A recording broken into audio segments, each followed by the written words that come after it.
बच्चे का ईमान। मोहल्ले की मस्जिद में असर की नमाज खत्म हुई थी। सब लोग बाहर जा रहे थे, मगर आरिफ सिर्फ 9 साल का नन्हा सा बच्चा अभी भी मस्जिद के कोने में बैठा था। अचानक उसे जाए नमाज के पास एक छोटा सा लिफाफा नजर आया। उठाकर देखा, उसमें काफी पैसे थे।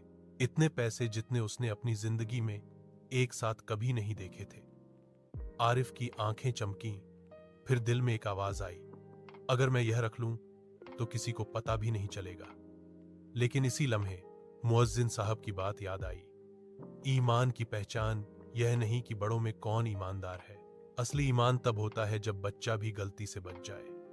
आरिफ ने तुरंत फैसला कर लिया। वह सीधा इमाम साहब के कमरे में गया और बोला, मौलवी साहब, ये पैसे मस्जिद में मिले हैं। मैं डर गया था कहीं ये हराम न हो जाए, इसलिए ले आया हूं। इमाम साहब ने हैरानी से की तरफ देखा, फिर प्यार से उसके सर पर हाथ रखा। बेटा, तुमने आज बड़ों बड़ों को शर्मिंदा कर दिया। कुछ लोग मानते हैं कि बच्चों को समझ नहीं होती, लेकिन तुमने तो बड़ा ईमान दिखा दिया। उसी वक्त मस्जिद में एक बुजुर्ग हांफते हुए दाखिल हुए।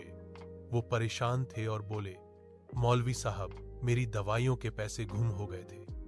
पूरे घर की तलाश लगा दी, कहीं नहीं मिल रहे। इमाम साहब ने मुस्कुराकर लिफाफा उनके हाथ में दिया।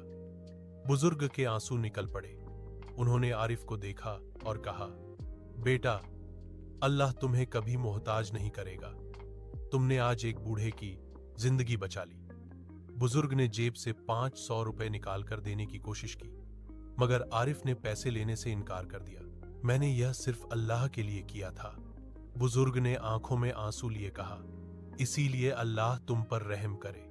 उस रात आरिफ के घर अजीब सुकून था, जैसे फरिश्ते उसके घर के ऊपर साया कर रहे हों। सबक, ईमान सिर्फ बड़ों का नहीं, कभी कभी एक छोटा सा बच्चा अपनी सच्चाई से पूरी दुनिया को सबक दे देता है। पसंद करें, शेयर करें, फॉलो करें। अगर आप समझते हैं कि ईमान सबसे बड़ी दौलत है, तो कमेंट में सुभान अल्लाह जरूर लिखें।